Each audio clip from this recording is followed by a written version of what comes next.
My name is Pam Berman. I'm the president of the Massachusetts Women's Political Caucus, and I'd like to welcome everyone to our visual webinar, our Zoom conference. It is my distinct, let me just,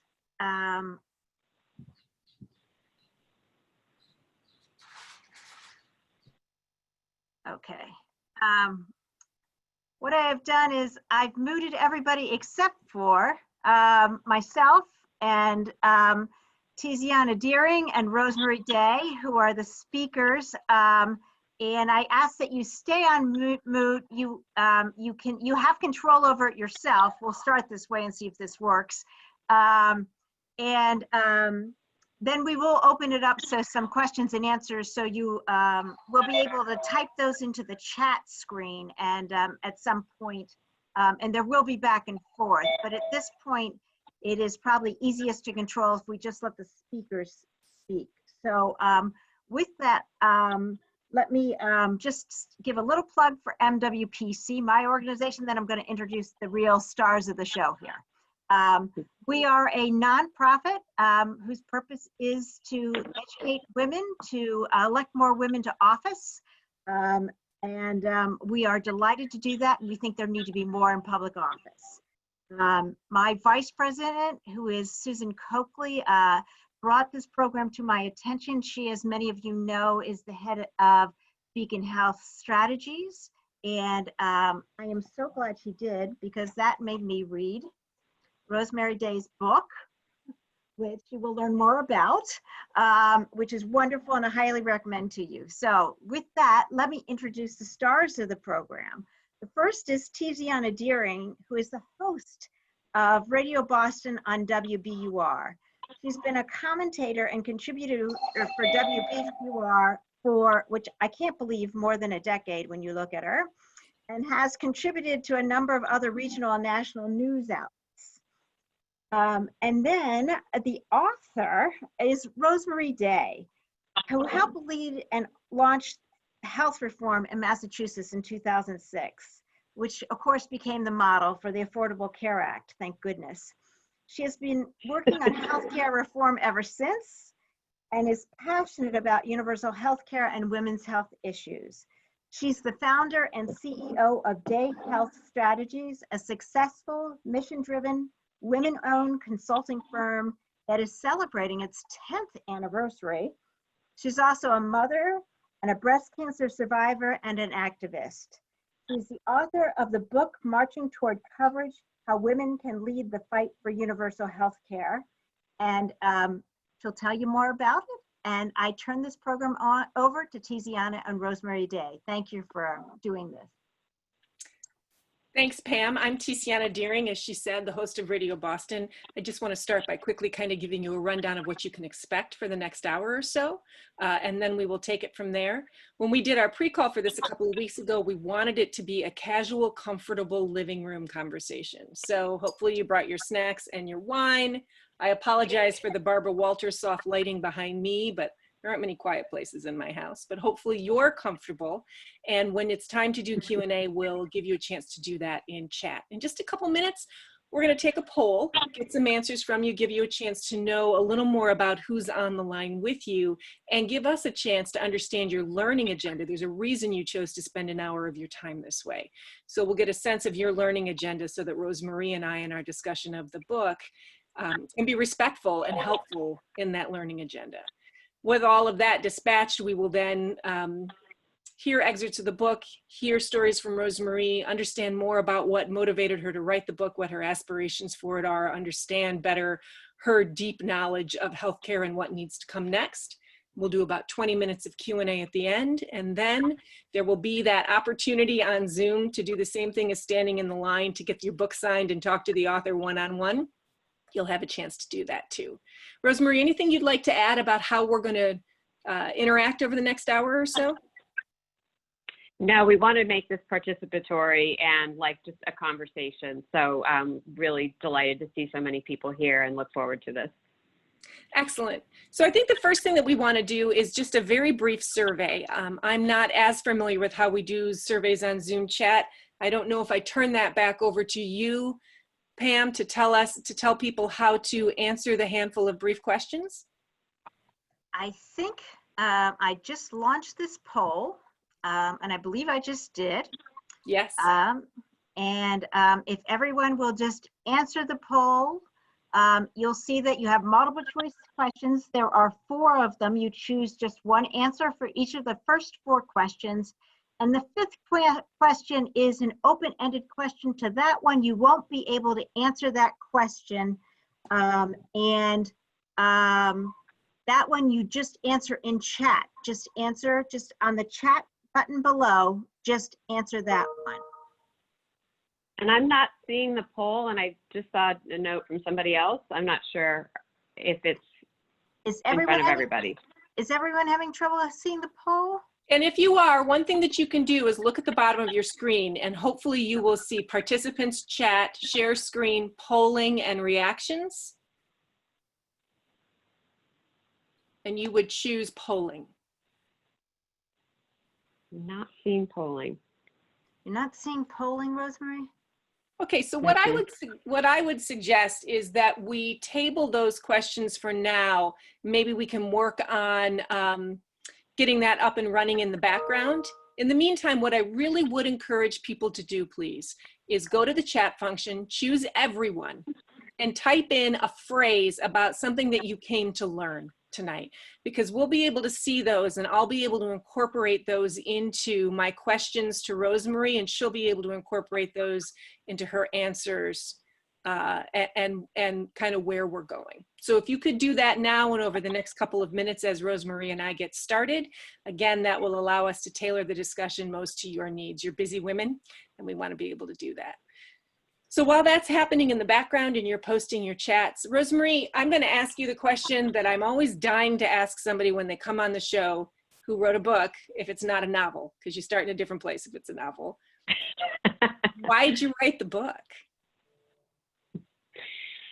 Yeah, because I'm not a writer by profession. So this was a really major change in my life to figure out how to write a book. And so you have to have a pretty strong why, which I do.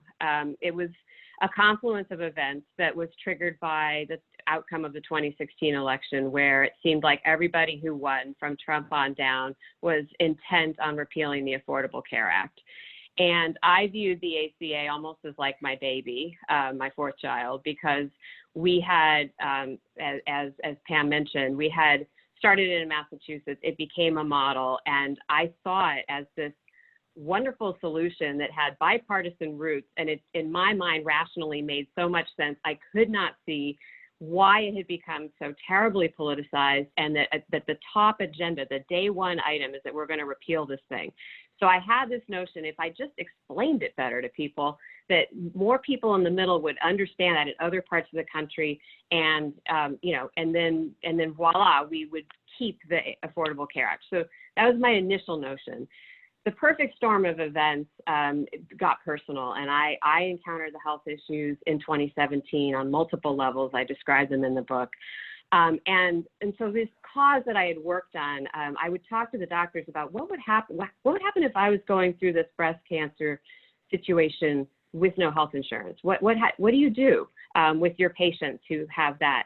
And so I started to build more of that understanding in that scary moment of going through the cancer diagnosis and treatment, and how much worse that would have been if I didn't have insurance coverage.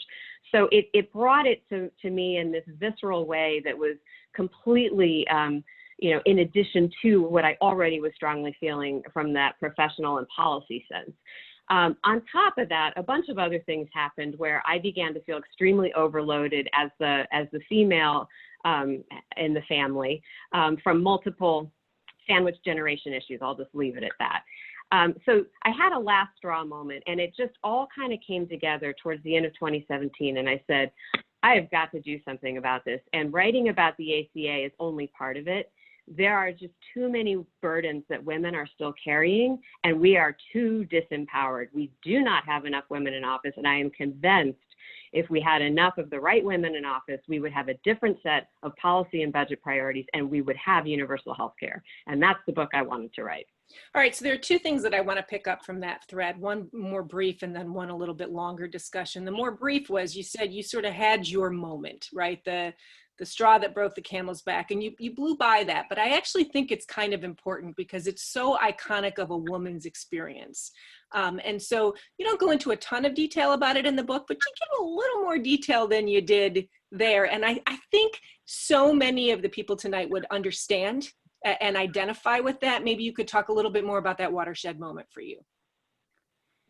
Well, it happened in the midst of when Me Too was erupting. So in that moment, I started to revisit, along with friends and colleagues, what happened to us in the course of our careers. And had we had those Me Too moments that we had just stayed quiet about, only told a few people, and moved on, professionally to a better, supposedly better place. And it turns out there were a lot of us with those stories. So I was feeling the pain of that, from some things that had happened maybe decades ago. And that just exacerbated what was already the problem on the health insurance side. And so it brings stuff to that kind of personal level. And then within my own family, I was beginning to have to shoulder really the entire load of figuring out what to do for my aging parents who were having increasing physical and mental needs. And so I, from 3,000 miles away, was really trying to take over the caregiving solution. And then on top of that, there were things happening, needs within my own household that are normal course of events, with your kids and their growing and emerging needs. And it all just kind of piled on me. At the same time, people say, well, you need to get more rest. You need to do this. And I'm thinking, how can I possibly do that? I've got too much on my plate. And it was that it all just came together. And the Me Too was, I think, that last straw. Yeah. Just briefly, I'm just going to interrupt you and me for a minute to say that, folks, as you are sending in your learning agenda items, I'm seeing them here. We are going to do a good deal about action steps towards the very end of the conversation between Rosemary and me. And I am seeing your other learning agenda items, so keep them coming, and we will try to incorporate those. Rosemary, there are two other kind of framing things. And I'm going back and forth in my head about sort of the sequence of those. I think I'll pick up on something you said a minute ago. You were talking about women, having more women in office, and you said, I'm convinced if we did. In reading the book, it struck me immediately that there are a number of underlying convictions that you have about women, their role in social advocacy, the importance of healthcare, the belief of healthcare as a right. And I thought maybe both you could start by talking a little bit more about the convictions for you that lie behind this book. And then that might be an invitation for you to read an excerpt from it for us as well. All right. Wow, I love having Tiziana be the host. She asks such robust and meaty questions. So I was remiss in recounting the events of 2017. I went to the things that were more on the negative side, but an extremely positive event in 2017 was the first Women's March. And that was the single biggest single day protest that's ever happened in our country. And it happened actually across the world. And I got to be there in Washington, D.C. with my mother, one of my daughters, dear friends. And I will never forget that day and how phenomenally empowering it was to descend upon the city and be together with people, crowded in person, and exhilarated by the power that we felt of being together. And all of us were there for multiple reasons. It was very intersectional, and it was like we could feel that there was that we weren't just sitting on our couches. We could push back on what we thought was a terrible election outcome that would lead to an ongoing ripple effect, the likes of which we are currently living through. So that was a very positive and shining moment to see how that power felt in it. And having not been in the civil rights marches and things like that, but having read and watched so much about it, I felt like I got a taste of what that must have felt like, and how you can come together with people peacefully to engage in saying, no, this is not what we want for our society. To get to the convictions, I fundamentally believe in reducing inequality. The converse is, I believe in equality, and at a minimum, equality of opportunity. But I would like to see more than that, because I think that doesn't quite get us far enough, or we don't seem to get to a pure version of it. So I have spent most of my life, ever since I got to college and figured out what I was going to study, trying to figure out how do we get to that place. And I've come at it from multiple directions. I did education policy. I've ended up in the healthcare side, but I truly care about all the issues that surround what makes us human, and how do we actually try through policy and our individual and collective actions to achieve what I think should be more of an ideal of equality. And sadly, as I was researching the book and looking at the data, I came to see that the inequality in this country has risen dramatically in the past 4 decades. And I know we'll get to talking about current events, but it is an appalling statistic. It's an appalling reality. And this country, in my view, has been moving in the wrong direction for the past 4 decades, because this is underlying a lot of today's pain. Let's wait on the excerpt. Let me ask you a couple more questions, and then we'll go to that.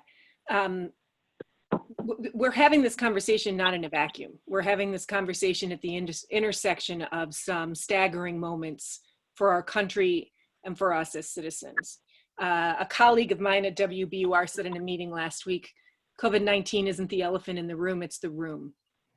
And COVID-19 is the room in which we're having this conversation. We are also in a moment where for a full week now, we have seen people exercising their rights to peaceful protest all over the country, a great deal of social action in response to racial injustice, and a very painful national conversation about the appropriate response to social action as a result. Where would you situate healthcare and this discussion about healthcare and social action in that intersection? Especially understanding race is at the core of it.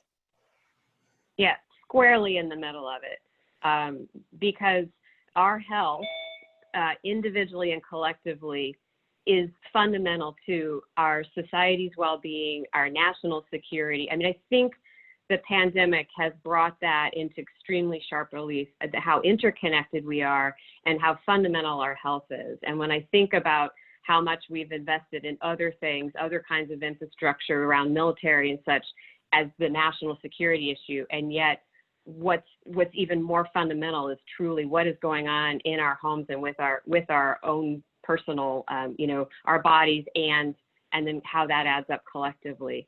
That is absolutely fundamental, and it just has to be addressed. And it intersects with race issues, because the folks in this country who get the short end of the stick, whether it's on health insurance coverage, access to health care even if you have coverage, treatment protocols, you name it, African Americans tend to get the worst of all of that.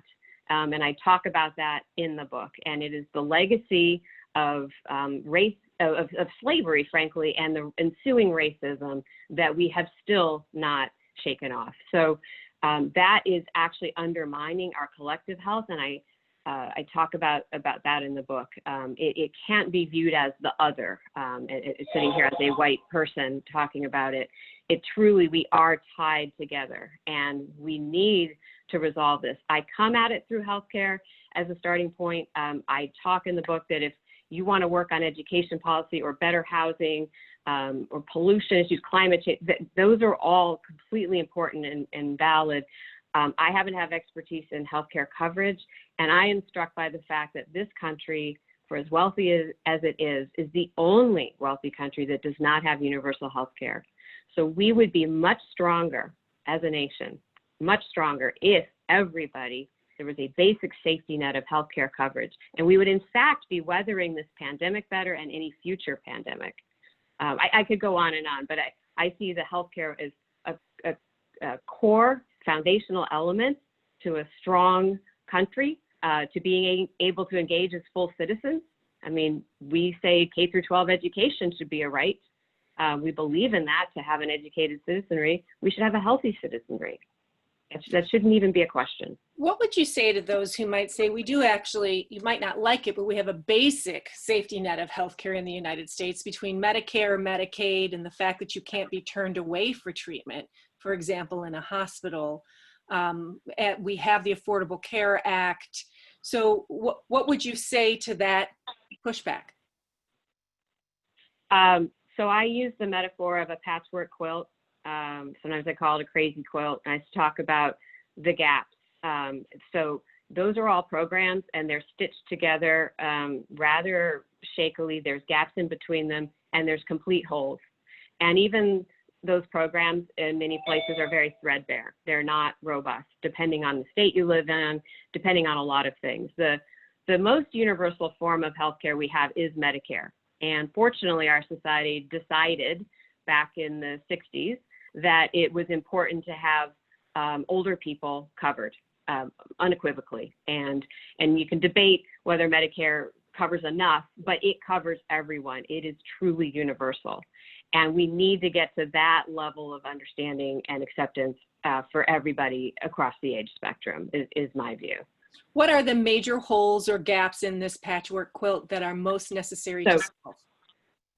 So actually, I want to share a story that I share in the book because it is in fact a pretty common misconception that we have coverage because if you show up in the ER, you're going to get treated, and so you're fine. Well, it turns out that actually showing up in the emergency room does not guarantee you treatment, only if you are frankly about to bleed to death, or you're in profound distress, or about to deliver a baby.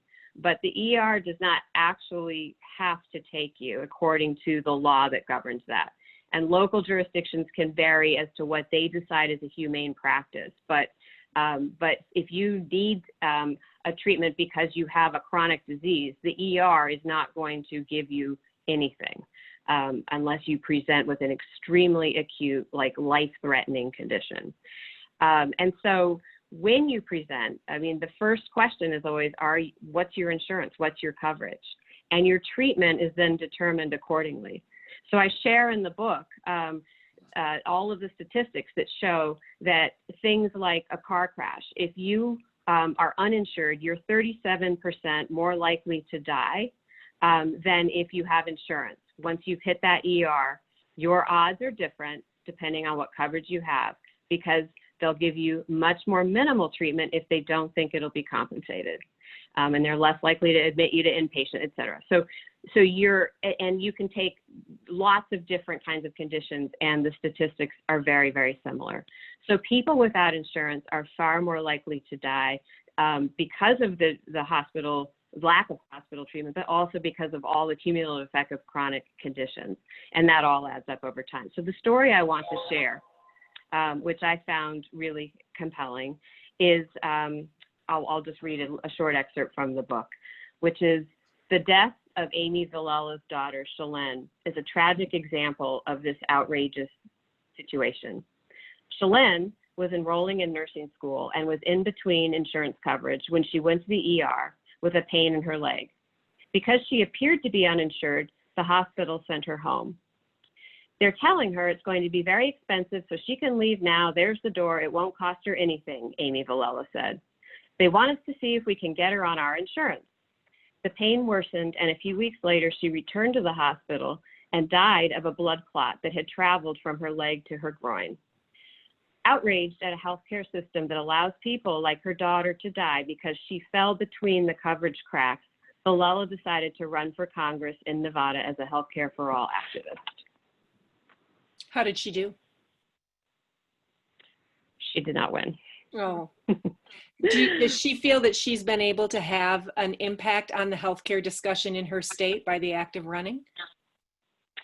I think it's a great story that was documented in a Netflix piece called it's either Bringing Down the House or Knocking Down the House. I forget the exact title, but it profiled 4 women who ran for office, one of whom was Alexandra Ocasio-Cortez, who did win. Let me ask you, one of the learning agendas that we saw from one of our participants tonight was I want to learn more about healthcare so I can advocate for it better. We just did, I think, the first part of that, which was to talk a little bit about the current structure and where the holes and gaps are. You talked about a little bit of the risk that one faces in overall health outcomes, given what those holes and gaps are. And you also talked about the strength of a coverage plan like a Medicare, that does effectively cover a broad set of people it's designed to cover. The middle of your book, one of the things that it does is dispel misconceptions about what universal coverage and universal care has to be and does not have to be. And what are some of the ways, the policy ways to go at achieving that, kind of up and down a continuum of the mix of private versus public, more expensive versus less expensive, who makes the healthcare decisions. Obviously, you can't read us the whole book, but maybe you can walk us through that landscape a little bit and what the trade-offs are up and down that continuum. I think one of the things I wanted, so this book is meant to inform people who read it and hopefully inspire them as well. And I'm trying to debunk a lot of the kind of common conceptions. So a lot of times people think universal health care means we have to be like Canada or England. And I wanted to show that so many other countries have universal health care and they have so many models of doing that. And I have a chapter on that, and I focus on 3 countries, and one of them is Germany, because I think that Germany has a lot of applicability to how we might do it in the US. And I do talk about this continuum of whether government controls everything and there's really no private sector role, to something more like the US model, which is much more private sector heavy and more minimal on government, at least in certain of those patches of the coverage quilt. So I want people to understand that there are many ways to get there, and this hybrid, some balance of public and private sector, is what I think, having observed how we've digested things like the Affordable Care Act, difficult as that has been, that combination of keeping the private sector at the table, but with some government guardrails to level the playing field and do a bunch of things. That's the kind of the key. That's how things work in this country. And so I want people to know you don't have to, go down that sort of false choice, like, well, it's England, the government runs everything, or it's nothing. It's where we are. And that's just not true. So that's one of the continuums I talk about. And can we afford change? So my quick answer is we can't afford not to. And I think what we're seeing right now in our society is that we absolutely cannot afford not to address these inequalities. And again, I go back to healthcare being one of the fundamental building blocks. So we absolutely have to do it. And I'm a numbers person. I started out, I see some people on the call who know me back from my days starting in Massachusetts state government, right out of the Kennedy School as a budget analyst. And I like doing budget numbers in my own household. I like doing them statewide. I like things to balance. I am not one of these people who's like, hey, we can do everything and somebody else will figure out how to pay for it. So I kind of come in more squarely in the middle there. And what I learned about budgeting early on in government is that it's about priorities.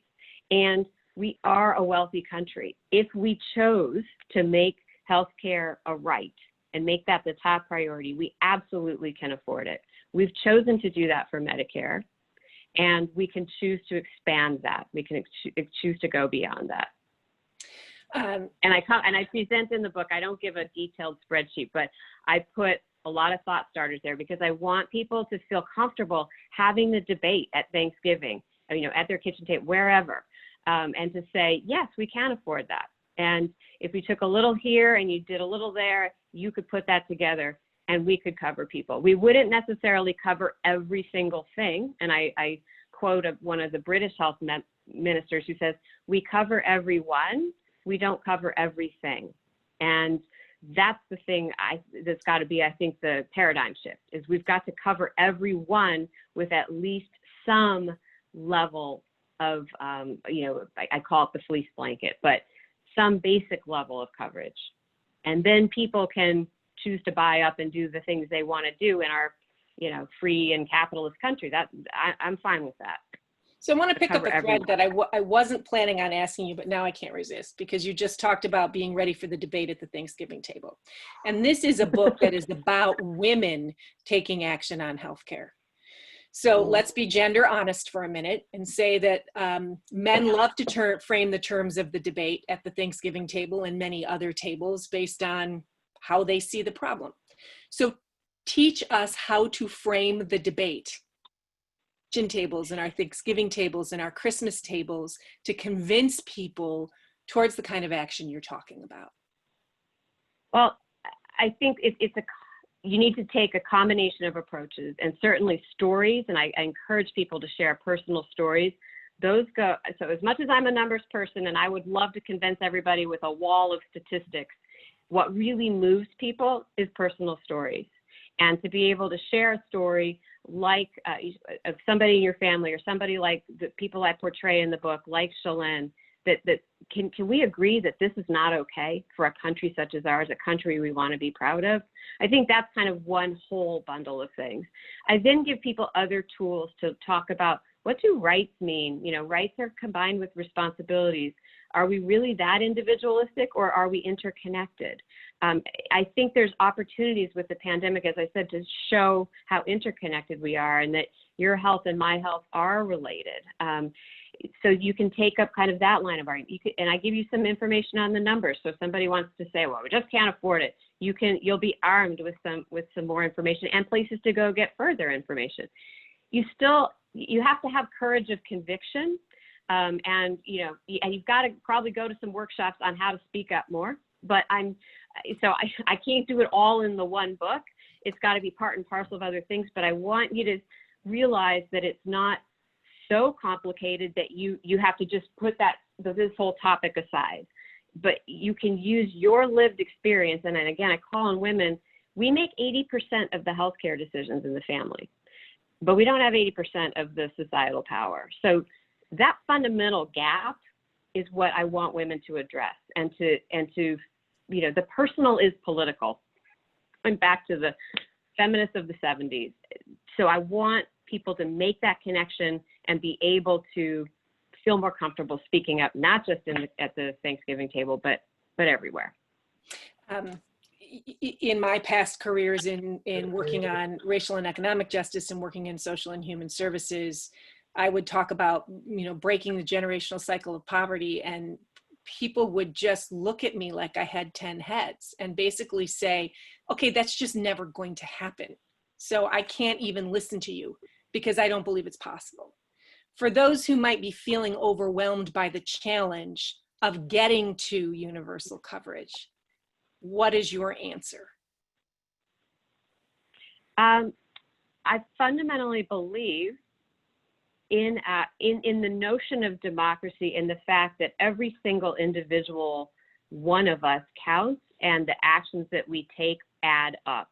So, I mean, people want silver bullets and glamorous answers, but it is about adding up those votes. And I show that if more women, so women do vote at higher rates than men, but there's still so many women who aren't voting. If more women voted, and when you look at what our average voting preferences are, if 10 million more women voted, I put the numbers in the book, we would be able to drive policy differently. So it goes to basics like that. You have to have faith that all of those drops of water add up. Otherwise, I know it can be overwhelming, and especially with the events that are going on right now, it is so disheartening, but you can't give up. I mean, at the end of the day, what do you want to say you've done with your life? And just give up and stay, just hold back. I put a lot in there in the book about how actually activism and joining forces with people is such a salve to the pain that we feel, this is a way to come together. There's so many people who've talked about this. Angela Davis, Cecile Richards, written volumes on things like Gloria Steinem about how this is actually can make you feel better. And so if enough of us realize that and then we add up all the actions, it'll make a difference. Okay, I'm going to pause you for just a second. Pam, I know that you've got the polling results. I want to keep cruising here, but if you could post those where people can see them, that would be terrific. Rosemarie, I would just want to tell all of our participants just briefly that in a minute I'm going to be going to the question and answer portion. So please start putting in your questions for Rosemarie in the chat. I do not promise to get to them all. I don't get to all the callers on my show either, but I do promise to get to a good range of questions that help us learn. So with those two things out there, and I do encourage people to start sending in their questions, Rosemarie, what do you want us to do? What's the call to action? So I talk about, I'm a big fan of the continuum. You've noticed that. And I realized earlier when you asked the question about other continuums, I wrote the book to also explain that Medicare for All, which had gotten the most attention about being the solution for universal health care in our country, is not the only path to universal health care in our country. And I lay out other things along the continuum that embrace that more public-private hybrid model that I talk about with Germany. So I'm a believer in that continuum. Another continuum is a continuum of involvement. So what I want to time you out for just a second because I think our viewers might be distracted. I think the chat is disabled right now. If we could re-enable the chat, I think if people can get their questions in, then they can go back to focusing on you, Rosemarie, and we won't have any distractions. So, okay, Sure. Let me return to you now. So this other continuum that I present is a continuum of involvement. And so I am not judging where you are. You start from where you start. What I want everybody to do is to step it up a notch, and maybe even more, but at least start to move yourself out of your comfort zone, and wherever you are today, do something that challenges you, moves out of your comfort zone on that activism spectrum. And I give you a quiz opportunity, 10-question quiz on my website where you can see where do I land on that spectrum and what are some things I can do that would help me step it up a notch. So it starts from building basic awareness and getting informed on the issues all the way to potentially running for office. Recognizing that most of us probably aren't running for office, but we can join organizations like Mass Women's Political Caucus and support the women who are willing to take that big step. But there's so much in between that we can do to make all of our voices add up and be heard. You have to change the culture and to change the politics, and the culture is informed by our stories and our collective will in that regard. And so I just give you all kinds of examples. Go to the website and you can do that. Now, of course, my publisher would want me to say buy the book too, because then you get the whole picture. But those, and on the website are organizations that you can join that are presenting fabulous opportunities to get informed and get involved. Do you have something you'd like to read to us from the book? I do, because you want a little bit of inspiration, and I will, there's a number of different parts of the book. I think I bring in some quotes that have inspired me. I try to open every chapter with one of those. Here's one that comes from the heart of one of the last chapters. America is more than just a collection of rugged individualists pursuing personal freedoms and self-interest. Americans have realized the limits of individualism, and they've turned to government in times of crisis. As President Franklin D. Roosevelt famously stated in 1933 during the Great Depression, we will now realize, as we have never realized before, our interdependence on one another. Likewise, Dr. Martin Luther King Jr. wrote about interdependence in 1963 in his letter from a Birmingham jail. He said, "Injustice anywhere is a threat to justice everywhere. We are caught in an inescapable network of mutuality, tied in a single garment of destiny. Whatever affects one directly affects all indirectly. Anyone who lives inside the United States can never be considered an outsider anywhere within its bounds." And so I'll close with something that I opened the book with. The American people have been pushing for better access to healthcare for decades. Now is the time to put the pressure on. Now is the time to march. In difficult times, I take solace in one of my favorite quotes from Dr. Martin Luther King. The arc of the moral universe is long, but it bends towards justice. In the realm of healthcare, the quote has been modified to suggest that the arc of the healthcare universe is long, but it bends towards coverage. However, the arc will not bend by itself. Together, we have the power to make change if we join forces and act. Please join me as we keep marching toward coverage. Thank you for that, Rosemary. So I do want to take a minute now to give people an opportunity to type in some questions in the chat. I know that some people are having to jump off. I do have additional questions of my own, but I think it's really important that we allow for that engagement. So if you have a question, please put it in chat now. Or if you know how to raise your hand, I'm usually working on an iPad and I'm not right now. If you know how to raise your hand in Zoom and you don't want to type in a question, I suppose we could do that as well, but it would be ideal if we could put questions in. Or they can even show their face and wave their hand the old-fashioned way. And we will figure out how to unmute you and give you a chance to ask.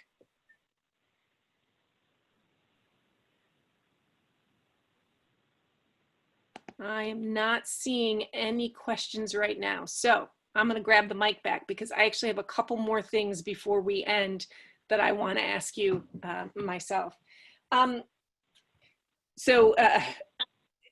In journalism, if there were a number of other journalists from WBUR, especially on here, they'd be asking me, now, did you make sure you asked all the pushback questions?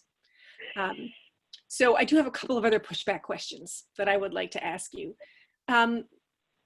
Setting aside your disagreements with why there may be elected representatives who want to repeal the Affordable Care Act, what isn't working about our healthcare coverage now, especially the ACA, which you seem fairly comfortable with or satisfied with in the book?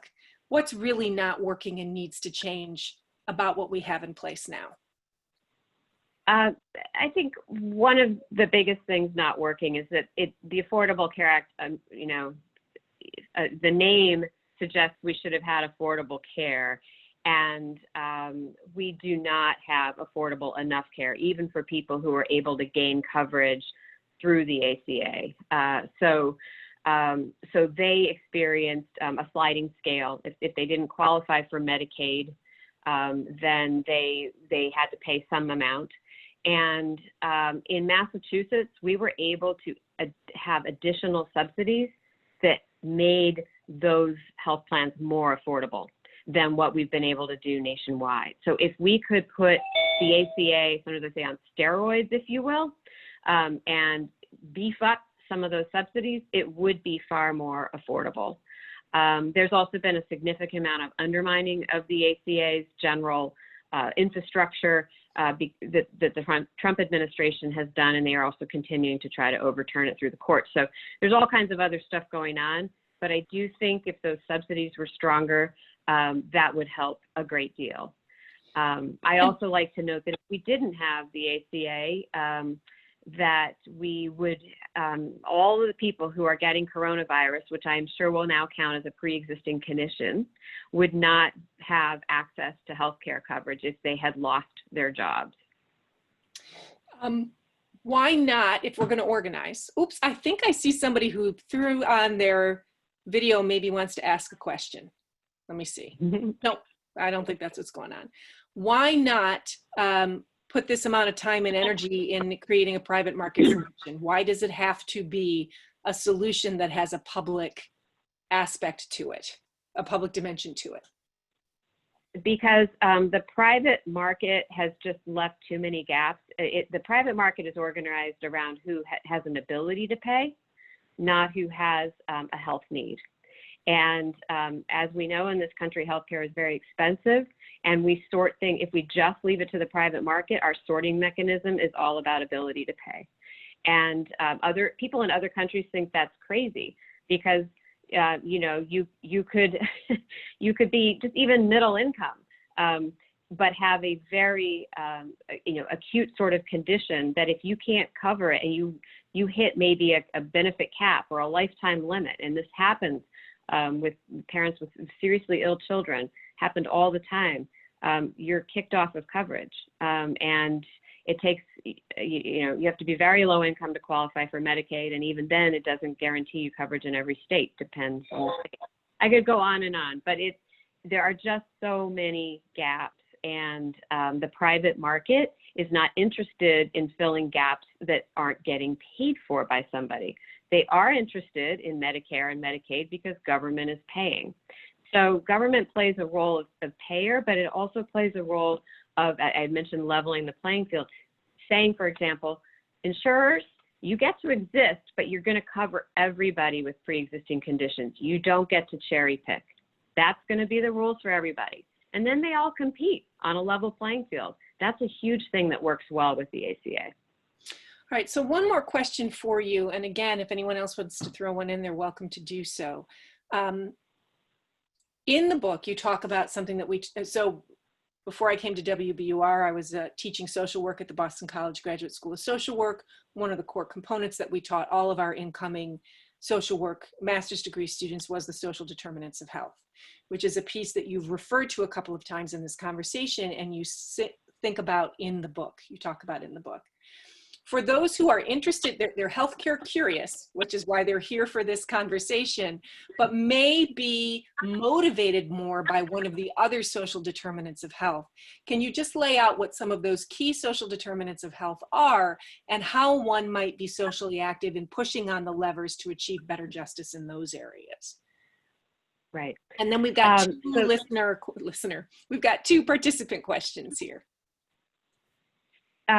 So I talk about a number of different social determinants. There are many, many. I picked 5 to talk about in the book, racism being one of them, housing and kind of your physical location being another one, education and employment being interrelated ones.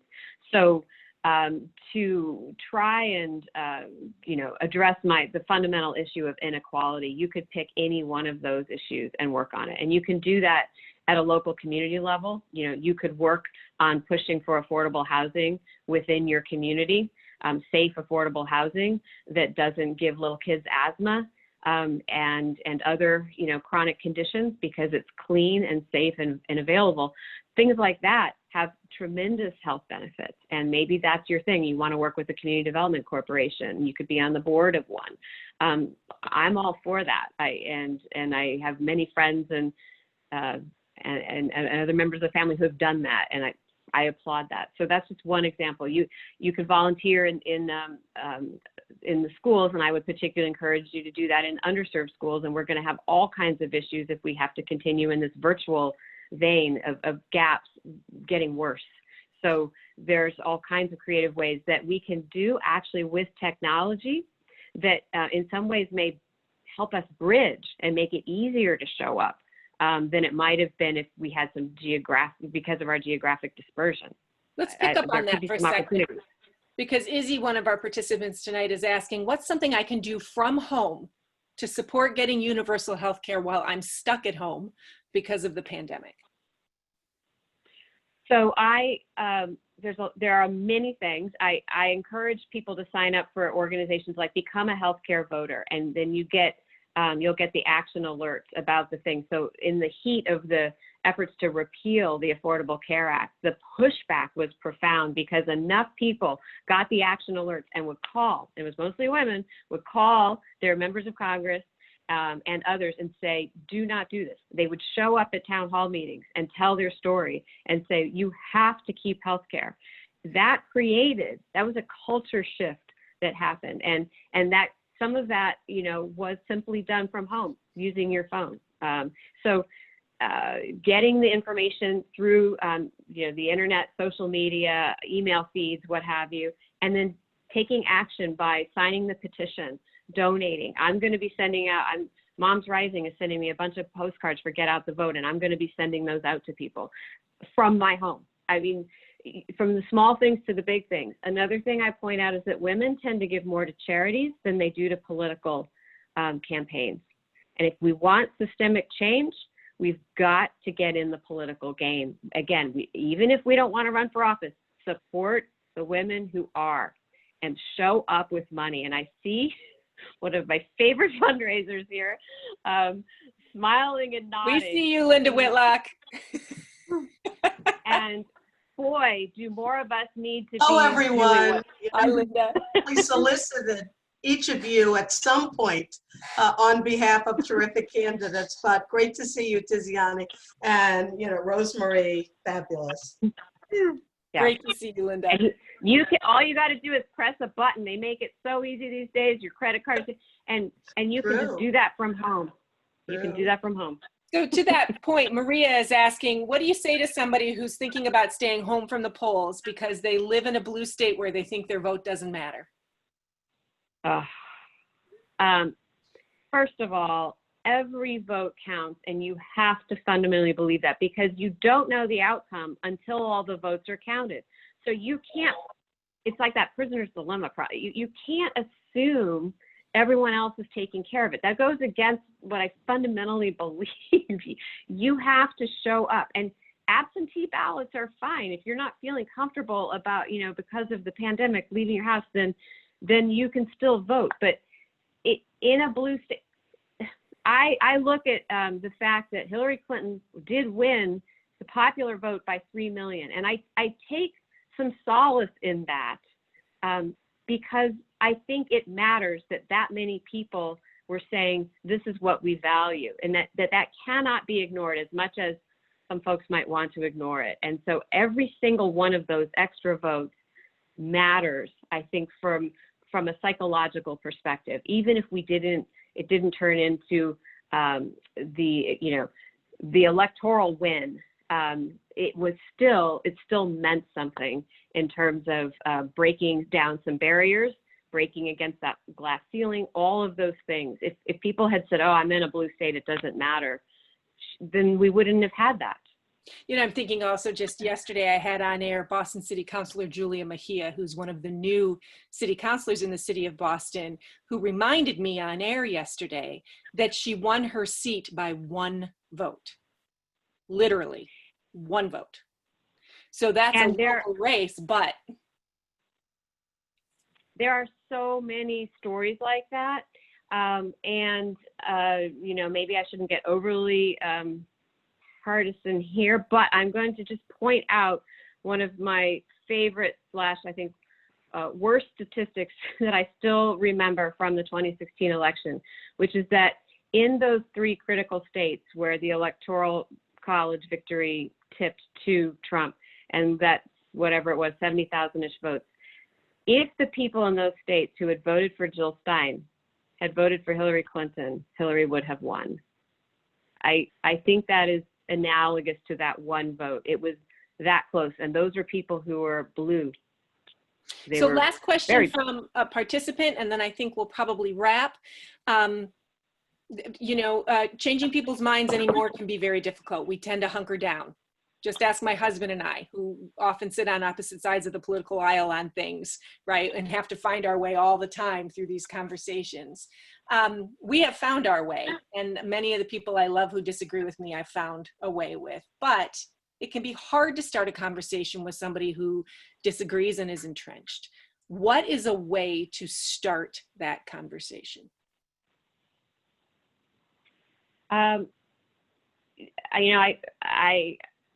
That is a really good question. I think the way you change people's minds is really through their hearts. And I think such a good example of that is when you look at the acceptance of gay marriage, which in my lifetime, our lifetime, Tiziana, has changed profoundly, and to the point where young people today are kind of like, what's the big deal? What are you talking about? But when we were in college, that wasn't the case at all.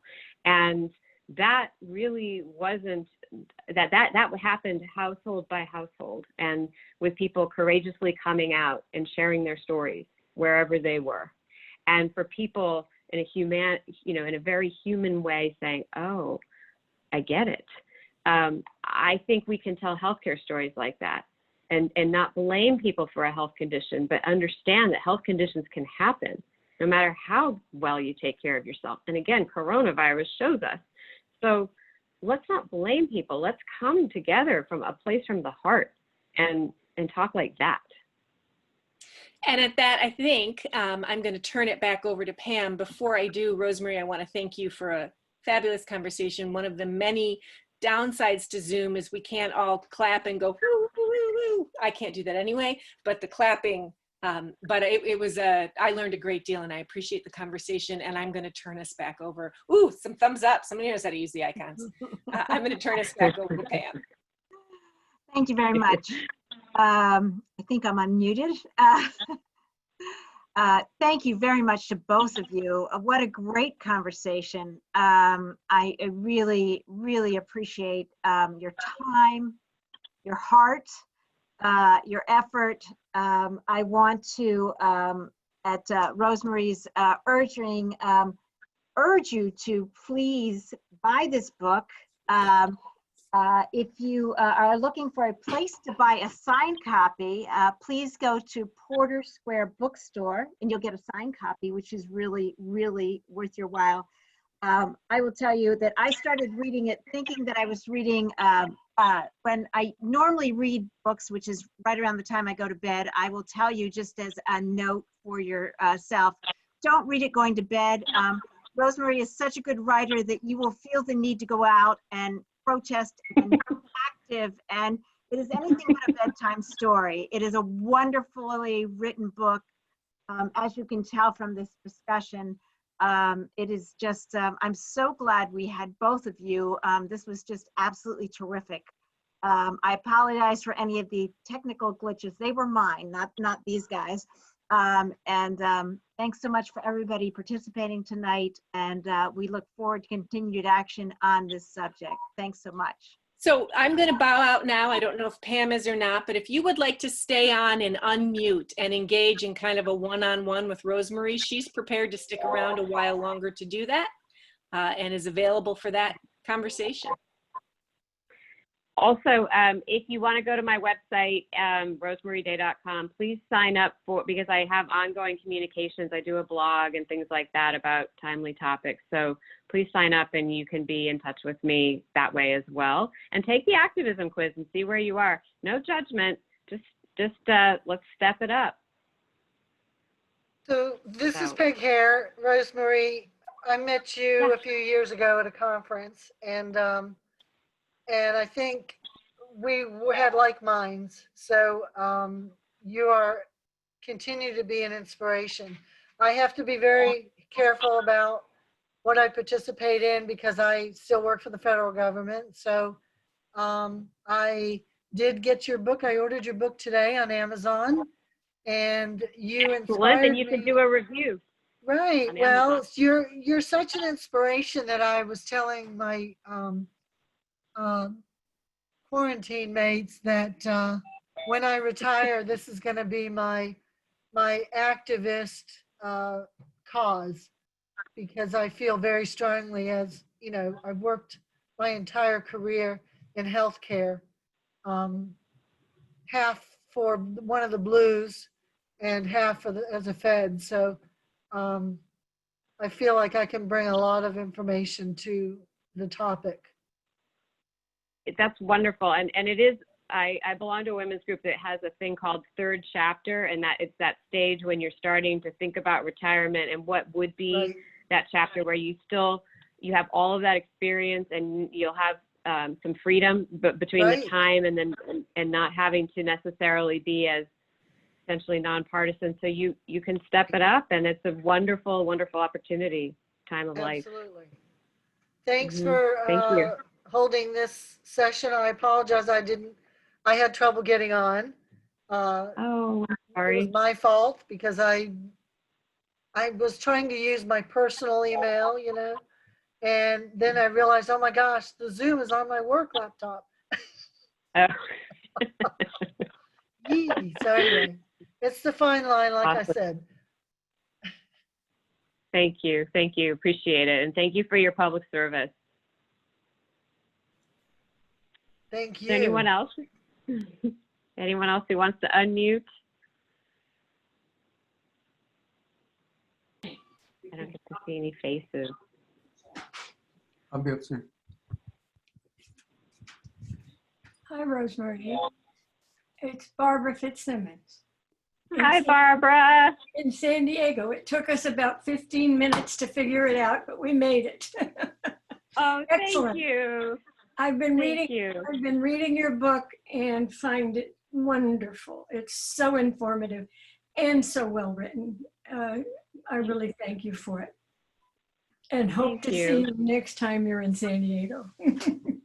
I can't wait till I'm allowed to get on that plane again. But Barbara is a dear friend of my mother's, and so I've known her for many decades. And I appreciate you coming and being a representative of that part of my life. Thank you. Yeah, and you're an active member of AAUW, another fine women's organization that I would love to give some talks to, which may end up having to be all virtual. Well, we're hoping in the near future you can come and be our speaker. That'd be nice. Thank you.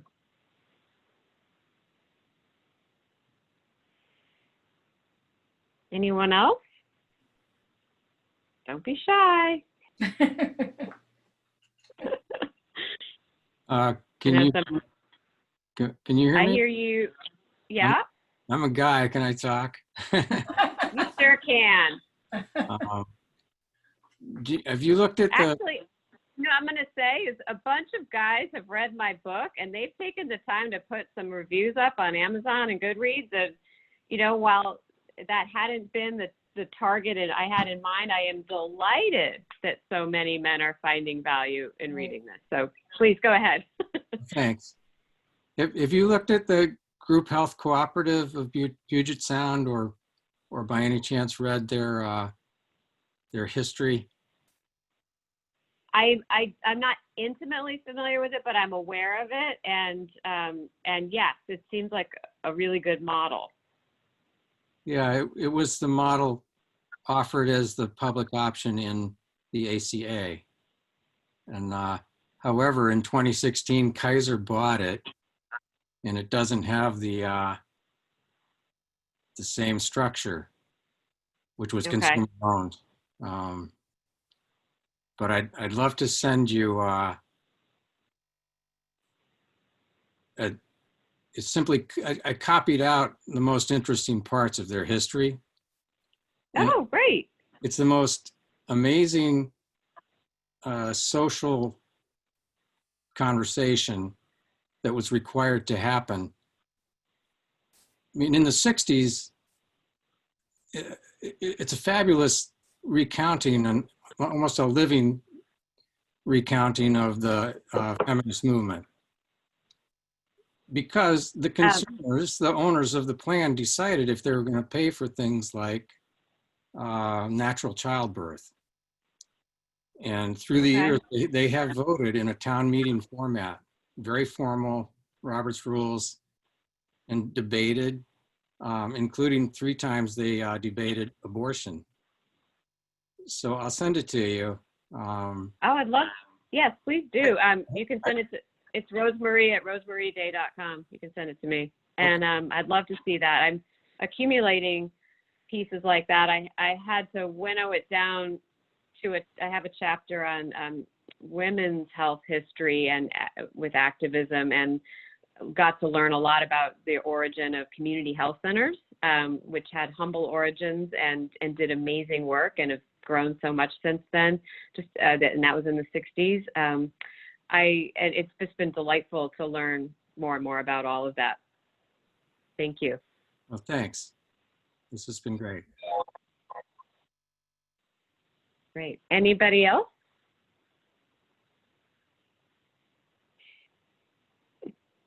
I'm glad that some people wanted to stay on. The first big virtual talk I gave, the host just like after we said goodbye, and it like they pressed the button and everyone just disappeared, and it was the weirdest feeling having come. It was the very beginning of the pandemic, and I had been doing a lot of in-person events, and I was used to that dynamic where people kind of are able to stay after a little bit and talk, and then this thing of the button just being pressed and everybody evaporated, and I was alone in a room, and it was very, very strange. So I said, let's just have a little aftermath if people want it. Trying to figure out this new virtual thing, right? How to make it more humanizing. Yeah. Anyone else? Pam, did you have anything else? No, I'm fine. Thank you. Okay. I owe Pam a huge thank you for, it turns out there's a lot of logistics. Double the work if you think this is going to be an in-person event and you gear up to get that whole thing set up, and then you find out it's a pandemic and you have to postpone the date, but you think it's still going to be an in-person event, and then you finally realize it's just going to be a Zoom event, so let's change to that. So I think she's had to plan 3 events to get to this one.